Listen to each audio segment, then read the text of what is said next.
Hello everyone, today will discuss about DNA replication. Okay, तो DNA replication में क्या होता है? डीएनए की कॉपी बनती है। कब बनती है? जब सेल जो है वो इंटरफेस स्टेज में हो। ठीक है, सेकेंड उसके एस फेज में हो, तब डीएनए का रेप्लिकेशन स्टार्ट होता है। ठीक, लास्ट जो मेरे वीडियो थे उसमें मैंने आपको बताया था कि एक पर्टिकुलर सेल है, सेल के अंदर न्यूक्लियस है और न्यूक्लियस में क्रोमोसोम है, क्रोमोसोम में क्या है? डीएनए है। तो ये जो डीएनए है ये रेप्लिकेशन करता है, मतलब डीएनए की कॉपी बनाता है। अच्छा, इसमें जो डीएनए रेप्लिकेशन होता है वो सेमी कंजर्वेटिव होता है। सेमी कंजर्वेटिव मतलब क्या होता है? जो डबल स्टैंडर्ड डीएनए है उसकी एक जो पेरेंटल मतलब ओल्ड स्ट्रैंड जो होती है उससे उसका एक कॉम्प्लीमेंट्री न्यू स्ट्रैंड बनता है ओल्ड से। ठीक है, तो इसको अपन क्या बोलते हैं? सेमी कंजर्वेटिव, है ना। तो इंपॉर्टेंट चीज है ये सेमी कंजर्वेटिव। अब मैं आपको यहां स्टेप बाय स्टेप बताऊंगा कि जो डीएनए है उसका रेप्लिकेशन होता कैसे है। डीएनए का रेप्लिकेशन के लिए आप यहां पर देखेंगे कि डबल स्टैंडर्ड डीएनए है, इनके बीच में क्या होता है? हमेशा हाइड्रोजन बॉन्ड होते हैं, आपने पढ़े होंगे। न्यूक्लियोटाइड्स होते हैं, ए डबल बॉन्ड टी और जी ट्रिपल बॉन्ड सी। यहां पर आप देखोगे ए के साथ में जब एक बॉन्ड बनता है तो उसमें 2 इलेक्ट्रॉन इन्वॉल्व होते हैं और जो सेकेंड बॉन्ड है उसके लिए कितने होते हैं? 2। तो ए और टी के बीच में जब डबल बॉन्ड बनता है तो वहां 4 इलेक्ट्रॉन इन्वॉल्व होते हैं। ऐसे यहां पर जी और सी के बीच में कितने होते हैं? 6 इलेक्ट्रॉन रहते हैं, जिससे वो ट्रिपल बॉन्ड बनता है। अब यहां पर क्या होगा कि सबसे पहले एक एंजाइम आएगा। सबसे इंपॉर्टेंट एंजाइम क्या है? हेलिकेज। यहां पर एक एंजाइम आएगा जिसको अपन क्या बोलते हैं? हेलिकेज। इसी को अपन मोटर प्रोटीन भी बोलते हैं। मोटर क्यों? क्योंकि ये मूव करेगा। जैसे ही यहां पर ये हाइड्रोजन बॉन्ड को ब्रेक करना स्टार्ट करेगा तो इसके लिए हमेशा क्या रिक्वायर्ड होती है? एटीपी रिक्वायर्ड होती है, क्योंकि इसको एनर्जी चाहिए। अगर हेलिकेज मोटर प्रोटीन है और वो किसी चीज को ब्रेक कर रहा है, तोड़ रहा है, मतलब यहाँ हाइड्रोजन बॉन्ड को वो तोड़ रहा है, तो उसके लिए उसको क्या चाहिए? एनर्जी चाहिए, इसलिए उसको मोटर प्रोटीन कहते हैं और एटीपी रिक्वायर्ड होता है। जैसे ही ये हाइड्रोजन बॉन्ड ब्रेक करना स्टार्ट करेगा तो एक वाई फोर्क, इसको अपन रेप्लिकेशन फोर्क बोलते हैं। ठीक है, क्या बोलते हैं इसको? Replication Y fork. यहां पर ये आ गया। जब हेलिकेज यहां पर आता है तो उसके पैरेलल में यहां पर क्या होने लगते हैं? एक सिंगल स्टैंडर्ड बाइंडिंग प्रोटीन बोलते हैं, जिसको इसको क्या बोलते हैं? सिंगल स्टैंडर्ड बाइंडिंग प्रोटीन और single standard DNA binding protein बोलते हैं। ये क्या करता है? हमेशा जो स्टैंड Y4 बन गया है, जिसके कि आप देख रहे हो यहां पर एक स्टैंड आ गया है डीएनए का और एक यहां पर, इसको पकड़ के रखता है कि ये आपस में नहीं मिले, ये रोकता है। और दूसरी चीज ये क्या करता है? ये वाला जो स्ट्रक्चर आप देख रहे हो सीधे एक लंबी लाइन है, इसको प्राइमरी स्ट्रक्चर बोलते हैं। और जब ये इस टाइप का जिगजैग टाइप बनता है इसको सेकेंडरी स्ट्रक्चर बोलते हैं। तो ये जो प्राइमरी स्ट्रक्चर है इसको सेकेंडरी स्ट्रक्चर फॉर्म होने में रोकता है, क्योंकि अगर ये सेकेंडरी स्ट्रक्चर बन गया तो यहां पर डीएनए रेप्लिकेशन नहीं हो पाएगा। इसलिए इसको हमेशा किसमें रखता है? ये प्राइमरी स्ट्रक्चर में, है ना। और आपने देखा होगा एक टाइप से इस टाइप से जब डीएनए होता है तो उसको हम टर्सरी स्ट्रक्चर बोलते हैं। Primary, secondary, tertiary. तो ये जो सेकेंडरी स्ट्रक्चर है इसको फॉर्म होने में ये रोकता है। ये सिंगल स्टैंडर्ड बाइंडिंग प्रोटीन का रोल है। इसके अलावा क्या है? जब हेलिकेज यहां पर आता है तो इस पर्टिकुलर पोर्शन में, ये वाला जो आप पोर्शन देख रहे हैं, यहां पर एक स्ट्रेस फॉर्म होता है, क्योंकि हम जब कोई थ्रेड को ओपन करते हैं, जब थ्रेड को ओपन करते हैं तो नीचे का जो पोर्शन होता है वहां एक स्ट्रेस फॉर्म होता है और उस स्ट्रेस को टोपो आइसोमरेज, कौन सा? टोपो आइसोमरेज, ये एक एंजाइम होता है, ये स्ट्रेस को रिलीज करता है ना। तो हेलिकेज यहां से इसको हाइड्रोजन बॉन्ड को ब्रेक करेगा, सिंगल स्ट्रैंडेड बाइंडिंग प्रोटीन जो है वो सेकेंडरी स्ट्रक्चर फॉर्म होने को रोकेगा और ये वाले स्ट्रैंड और इस स्ट्रैंड को जो है आपस में मिलने से रोकेगा। इसके बाद में टोपोआइसोमरेज जो है वो इस पर्टिकुलर एरिया में जहां पर स्ट्रेस फॉर्म हो रहा है, क्योंकि इस टाइप से प्रेशर आ रहा है, तो इस स्ट्रेस को वो रिलीज करता है। इसके बाद में एक बहुत इंपॉर्टेंट चीज है, यहां पर एक एंजाइम और होता है जिसको हम बोलते हैं प्राइमेज। इस प्राइमेज से क्या होता है, आरएनए प्राइमर बनते हैं। क्या बनते हैं? RNA primer. अब ये जो आरएनए प्राइमर है ये कहां पर जाके बाइंड करेगा? जैसे आपने देखा ये 5 प्राइम स्ट्रैंड है, ये 3 प्राइम स्ट्रैंड है, ये 3 प्राइम स्ट्रैंड है और ये 5 प्राइम स्ट्रैंड है।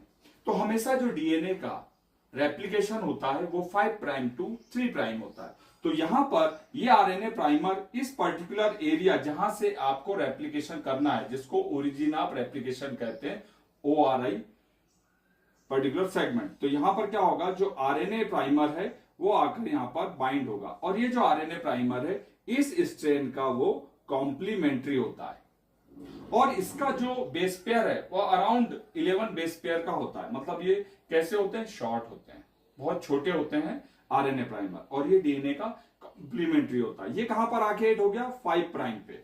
इसके बाद में बहुत इंपॉर्टेंट एंजाइम्स है जिसको अपन बोलते हैं डीएनए पॉलीमरेज। ठीक है, डीएनए पॉलीमरेज क्या करता है? यहां पर आकर बाइंड करता है और जितने भी न्यूक्लियोटाइड्स हैं, डीएनटीपीएस बोलते हैं जिसको, वो आकर यहां पर एड होने लगते हैं। ये उठाकर यहां पर डीएनए का रेप्लिकेशन स्टार्ट कर देता है। ठीक है, इसको अपन बोल रहे हैं 3 प्राइम। तो 5 प्राइम टू 3 प्राइम ये डीएनए का रेप्लिकेशन स्टार्ट हो गया। अब यहां पर आप एक चीज देखिए, ये वाला स्ट्रैंड जो है उसको हम लीडिंग स्ट्रैंड बोलते हैं। कौन सा? Leading strand. और लीडिंग स्ट्रैंड जो होता है वो हमेशा कंटिन्यू डीएनए का फॉर्मेशन करता है। इसके अलावा अगर हम नीचे वाले सेगमेंट में देखते हैं डीएनए के, वहां पर क्या होता है? 5 प्राइम टू 3 प्राइम है, तो यहां पर डीएनए इस 5 प्राइम टू 3 प्राइम नहीं बन सकता। ये हमेशा किधर से बनता है? 5 प्राइम टू 3 प्राइम। तो यहां पर क्या होगा?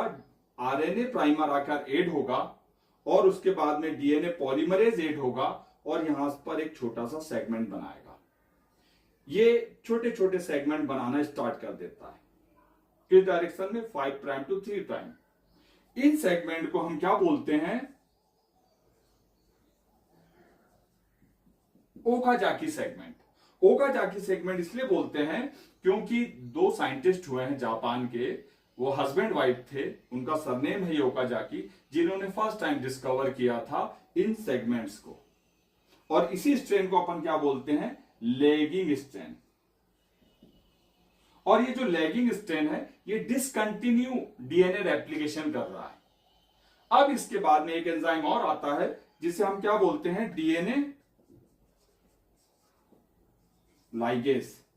ये क्या करता है डीएनए लाइगेज? इस दोनों सेगमेंट के बीच में जो स्मॉल गैप बचा है उसको वो फिल करता है। क्या बनाता है वहां पर? Phosphodiester bond. इसको फास्फोडाइस्टर, क्योंकि आपको पता है न्यूक्लियोटाइड के बीच में फास्फोडाइस्टर बॉन्ड बने होते हैं जिससे डीएनए आपस में लिंक होते हैं। तो इसको यहां पर लाकर ही जोड़ देगा। कौन जोड़ेगा? DNA ligase. और ये जो डीएनए लाइगेज है ये हमेशा एटीपी डिपेंडेंट होता है, मतलब इसके लिए एटीपी रिक्वायर्ड होता है, एनर्जी चाहिए। हम यहां जोड़ रहे हैं उसके लिए एनर्जी चाहिए डीएनए लाइगेज को, तो उसको एटीपी बोल रहे हैं। और यहां पर जो हेलिकेज है जो हाइड्रोजन को ब्रेक कर रहा है उसके लिए भी क्या चाहिए? एटीपी चाहिए। ठीक है, तो ये जो पर्टिकुलर एटीपी है वो इन 2 जगह पर रिक्वायर्ड होते हैं। तो ये आपको क्लियर होगा कि डीएनए रेप्लिकेशन क्या होता है। ओके, सो अभी तक हमने क्या यहां पर सीखा? DNA replication. अब ये क्या होता है इन विवो कंडीशन में? इन विवो जैसा मैंने आपको बताया था विद इन बॉडी के अंदर। ठीक है, हमारे शरीर में जो भी प्रोसेस होती है उसको अपन इन विवो कहते हैं। तो ये जो सिमिलर डीएनए रेप्लिकेशन है जब हम लैब में करेंगे, जब हम लैब में जाएंगे तो एक इंस्ट्रूमेंट यूज करते हैं जिसको हम क्या बोलते हैं? पीसीआर। उसी को हम पॉलीमरेज चेन रिएक्शन बोलते हैं या थर्मोसाइक्लर बोलते हैं। ठीक है, थर्मोसाइक्लर इसलिए बोलते हैं क्योंकि टेम्परेचर जो है वो अप्स एंड डाउन्स होते रहते हैं। तो अपनी बॉडी का टेम्परेचर आपको पता है कि 37 डिग्री टेम्परेचर है। अब ये जो डीएनए पॉलीमरेज है ये बहुत इंपॉर्टेंट रोल प्ले करता है। तो यहां पर आप देख रहे होंगे पॉलीमरेज चेन रिएक्शन। पॉली का मतलब क्या होता है, मेनी, और मरेज का मतलब होता है बनाना, तो बहुत सारी चीजों को बनाना। तो यहाँ पॉलीमरेज चेन रिएक्शन में क्या है, पीसीआर में, कि डीएनए की कॉपी होती है। मतलब इस पर्टिकुलर डीएनए जो है उसकी क्या होने लगती है, कॉपी। डीएनए से डीएनए बनने लगता है मशीन के अंदर, जिसको हम पीसीआर मशीन बोलते हैं। तो ये मशीन को सबसे पहले इंस्ट्रूमेंट को किसने डेवलप किया, तो किसने किया, कैरी मूलिस। कैरी मूलिस जो थे वो एक कंपनी में काम करते थे और उन्होंने ये पॉलीमरेज चेन रिएक्शन का एक इंस्ट्रूमेंट डेवलप किया। कब किया, 1983 में, और इनको 1993 में नोबेल प्राइज मिला। ठीक, इसमें सबसे इंपॉर्टेंट चीज क्या होती है, हमारी बॉडी का टेम्परेचर 37 है, हमारी बॉडी में डीएनए पॉलीमरेज वर्क कर रहा है, पर यहां पर टेम्परेचर के अप डाउन हो रहे हैं।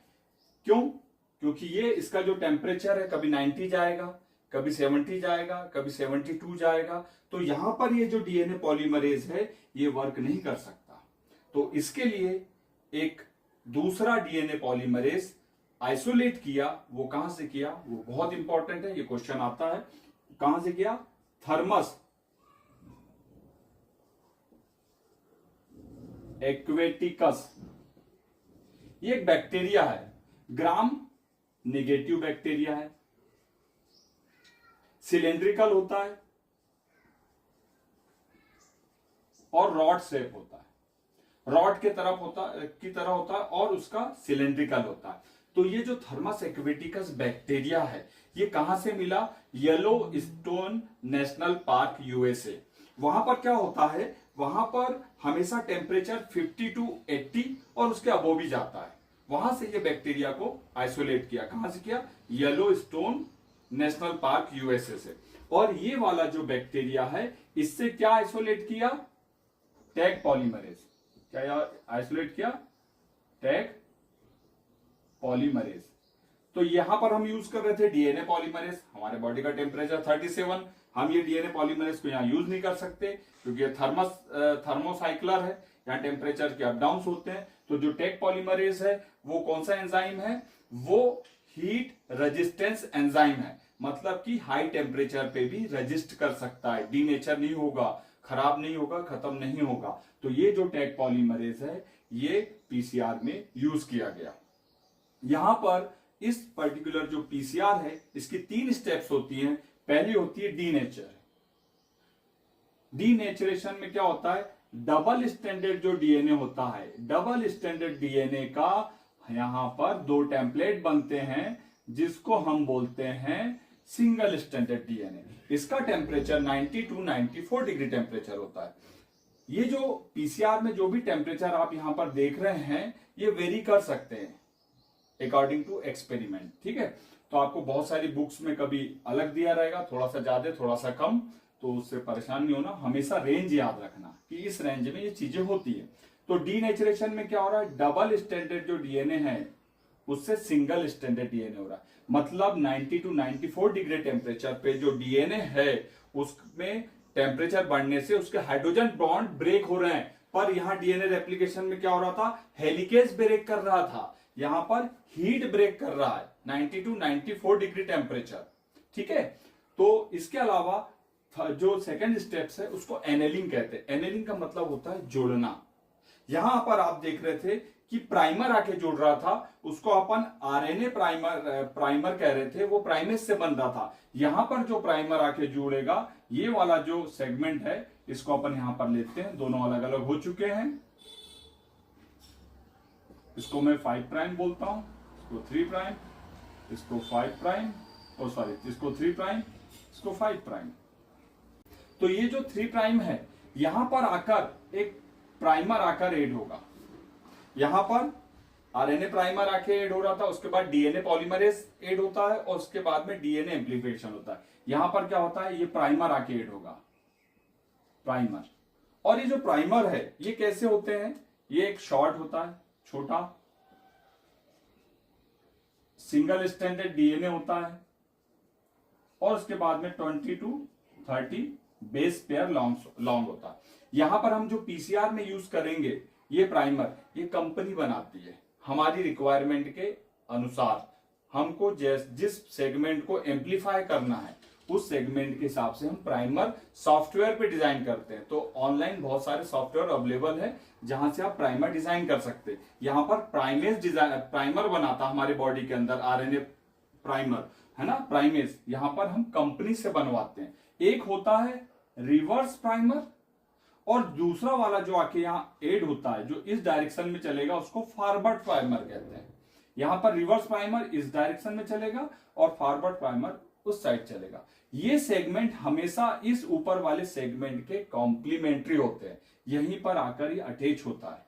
ये जो पर्टिकुलर टेम्परेचर है जिसको एनेलिंग बोलते हैं, मतलब जोड़ना बोलते हैं, उस प्राइमर को वो जो कॉम्प्लीमेंट्री है वो डीएनए के पास में आकर अटैच होता है। उसके बाद में क्या होता है कि ये जो आप देख रहे हैं दोनों स्ट्रैंड,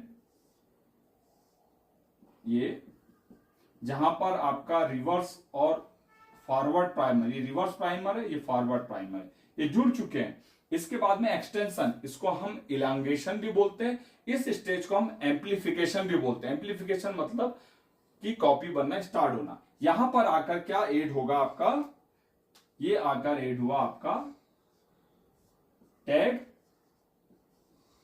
पॉलीमरेज। और ये जो टैग पॉलीमरेज है ये यहां से न्यूक्लियोटाइड लेकर इस डीएनए का एक्सटेंशन कर देगा। ठीक, डीएनए का एक्सटेंशन। तो ये क्या हो गया, डीएनए की कॉपी बन गई। कितने टेम्परेचर, 72। कुछ बुक्स में आपको 68 to 72 डिग्री टेम्परेचर रहता है। ठीक है, तो ये एक्सटेंशन हो गया। अब इसके बाद में क्वेश्चन क्या आता है, क्वेश्चन ये आता है कि इस पीसीआर के अंदर कौन कौन से केमिकल्स इंपॉर्टेंट है। तो आपको पता है एक केमिकल क्या हो गया, मैग्नीशियम क्लोराइड, इस पे क्वेश्चन आता है। मैग्नीशियम क्लोराइड क्या होता है, कोफैक्टर होता है। वो जो डीएनए टैग पॉलीमरेज है उस एंजाइम की एक्टिविटी को इनहेंस करता है, जिसके कारण क्या होता है, डीएनए एम्प्लीफिकेशन फास्ट होता है। उसके अलावा दूसरी चीज क्या करता है मर्क्यूरी क्लोराइड, इस पर्टिकुलर प्राइमर को बताता है कि आपको यहां पर आकर एड होना है, मतलब उसकी लोकेशन बताता है। तो ये जो चीजें हैं ये क्वेश्चन पीसीआर से आपको बड़ी बड़ी कंपटीशन एग्जाम में आते हैं। इसके अलावा क्या होता है, टैग पॉलीमरेज जो मैंने आपको बता दिया, बफर यूज होते हैं इस इंस्ट्रूमेंट के लिए यूज करने के लिए, प्राइमर यूज होते हैं और डीएनए का टेम्पलेट यूज होता है। जो हमने ये टेम्पलेट आपको यहां पर दिखाए ये डीएनए का टेम्पलेट कहलाता है जहां पर आपको एम्प्लीफिकेशन करना है। तो डीएनए पॉलीमरेज जो है, यहां पर पॉलीमरेज चेन रिएक्शन ये होती है in vitro amplification of desire DNA sequence. हमको जो डीएनए का सीक्वेंस को एम्प्लीफाई करना है वो आप इस मशीन के द्वारा कर सकते हैं। तो मोटी मोटी बात है, मैं रिपीट कर रहा हूं, DNA replication with in a body, शरीर के अंदर होता है, उसको इन विवो बोलते हैं। जब हम लैब के अंदर उसको करते हैं तो पॉलीमरेज चेन रिएक्शन होती है जिसको इन विट्रो कहते हैं, विद इन लैब, लैब के अंदर कर रहे हैं। इसमें सबसे इंपॉर्टेंट चीज है डीएनए पॉलीमरेज की, जो यहां पर आप देख रहे हैं टैग पॉलीमरेज यूज करते हैं, जो हीट रेजिस्टेंस एंजाइम है जो इसमें यूज होता है, क्योंकि इसका टेम्परेचर आपने देखा 72, 60, 90 और ये साइकिल रिपीट होते रहते। इस पीसीआर में क्या होता है 2 to the power n, मतलब एक डीएनए से 2, 2 से 4, 4 से 8, 8 से 16, 16 से 32, 32 से 64, ऐसे करके एम्प्लीफिकेशन होते जाता है, साइकिल बढ़ते जाती है। ठीक है, तो I hope you understand about DNA replication, polymerase chain reaction. Thank you so much.